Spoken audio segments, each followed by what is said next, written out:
high-quality compressor, such as Live's built-in compressor device, is one of the most important utilities in your mixing toolkit. It's also one of the most easily misunderstood. In this movie, you'll learn how to get the most out of compressor and learn some advanced compression techniques such as sidechaining. Along the way, we'll also explore how sidechaining can be used as a powerful sound design tool in Live's auto filter. This set consists of 3 tracks, with clips arranged into scenes that allow you to quickly try out a few combinations of drums, bass, and pad elements. For now, we'll be working with the drums clip alone. Trigger this clip's play button to start it. As the clip is playing, let's add a compressor device to the drum track. To do this, open Live's device browser. Then open the Audio Effects folder and navigate to the compressor device. Drag and drop the compressor anywhere on the drums track to insert it. It will then appear in the track view after the drum rack. Since the default settings don't have much of an effect on this signal, you can also try out some of the included compressor presets to get a quick overview of the kinds of sounds available. Click on the Hot Swap button to enable compressor for preset hot swapping.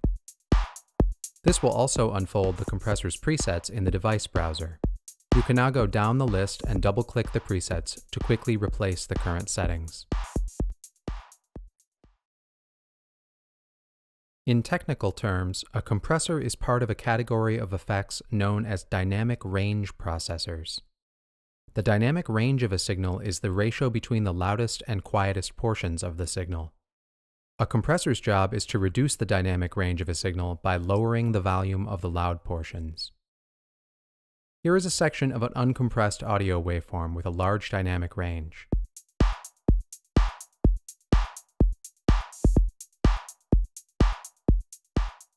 The same audio after very extreme compression with a greatly reduced dynamic range.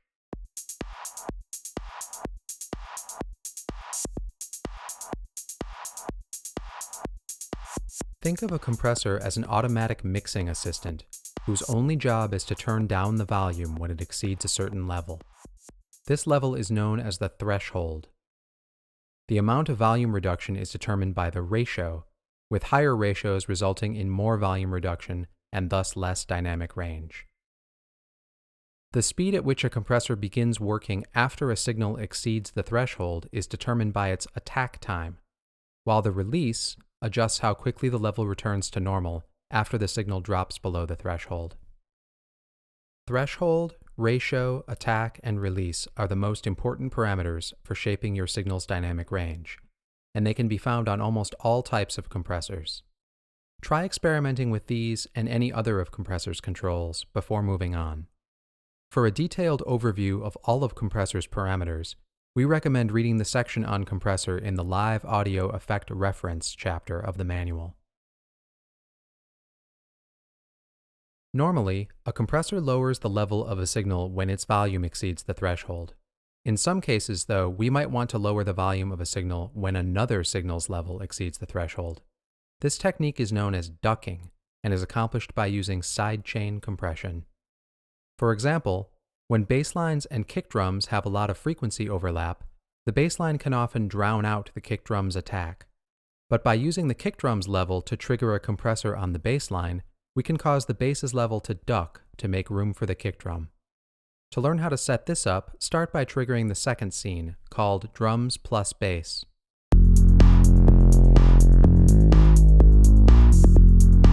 As you can hear, there are some pretty serious problems with our mix. The bass line is much too loud in relation to the drums and seems to take energy and punch away from the mix. We can try turning the bass channel's level down, but this seems to quickly make it too quiet. What's the problem?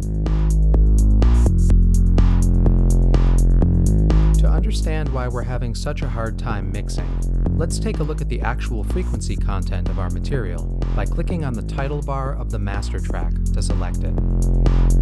This will reveal a spectrum device in the master track's track view. Spectrum is a tool that gives a real-time look at the strength of individual frequencies in your audio signal. Use the mixer's solo buttons to alternate between soloing the drums and bass tracks while looking at Spectrum's display. This should show you where the dominant frequencies are in each track. It's easy to see that both tracks produce a large peak in one particular frequency area.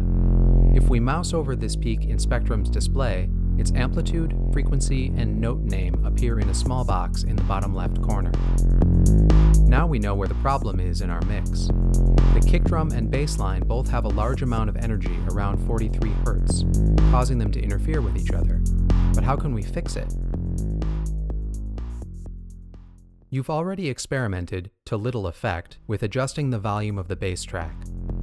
Now try adding a compressor to this track and adjusting the parameters to see if you can improve the mix.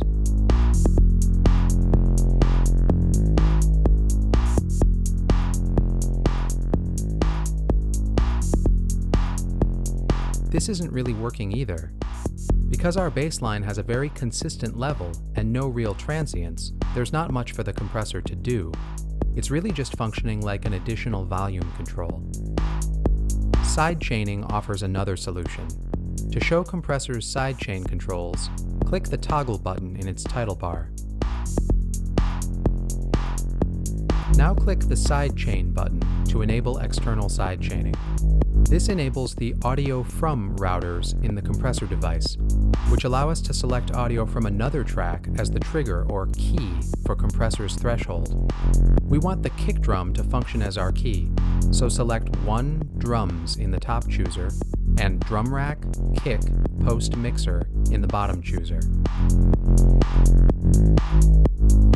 Now, the compressor lowers the volume of the bass line whenever the kick drum's level exceeds the threshold. Sidechain compression is the secret behind the famous pumping sound associated with classic French house music. Try these settings to get this sound.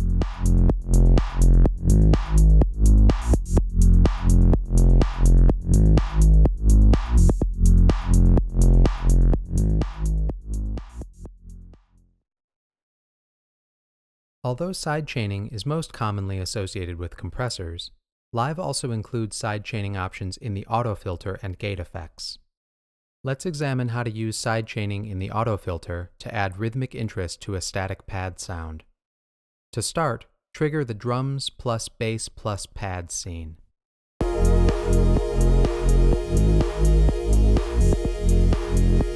As you can hear, the new pad layer is fairly bland. Now add an autofilter effect by dragging it from the audio effects folder of the device browser and dropping it on the pad track. As you did with compressor, open the autofilter's sidechain controls via the toggle button in its title bar. Then enable the sidechain button and select 1 drums from the top routing chooser. We're going to use the closed hi-hat to control the autofilter's envelope follower. So select drum rack, CH, pre-FX in the bottom chooser. Now turn up autofilter's envelope knob to enable the envelope follower. Because our cutoff frequency is already quite high, it's difficult to hear what effect we've had so far. Gradually decrease autofilter's cutoff frequency by dragging its slider down. The filter's cutoff frequency now rises and falls along with the transients of the closed hi-hat. For an even more pronounced effect, try these settings.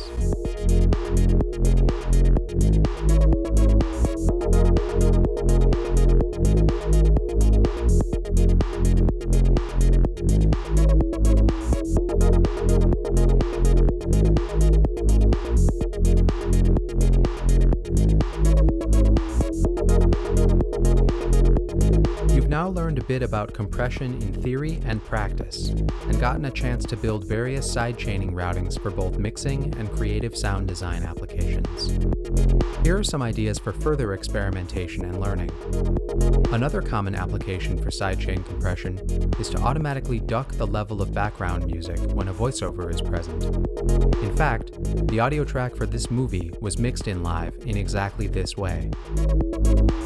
Go back through the examples in the movie key and experiment with the other parameters in the selected effects. You'll find that subtle changes to the attack and release parameters, for example, can have a dramatic effect on the output. In the sidechaining examples, experiment with changing the gain of the external sidechain source. It's important to note that this control doesn't affect the gain of the signal going to your speakers, but rather the signal level of the key that drives the effect. Try experimenting with different key sources in the routing choosers when sidechaining.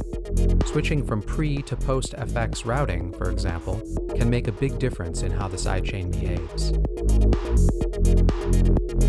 We also recommend reading the relevant manual sections on the compressor, autofilter, and gate effects to learn more about how all of their parameters interact.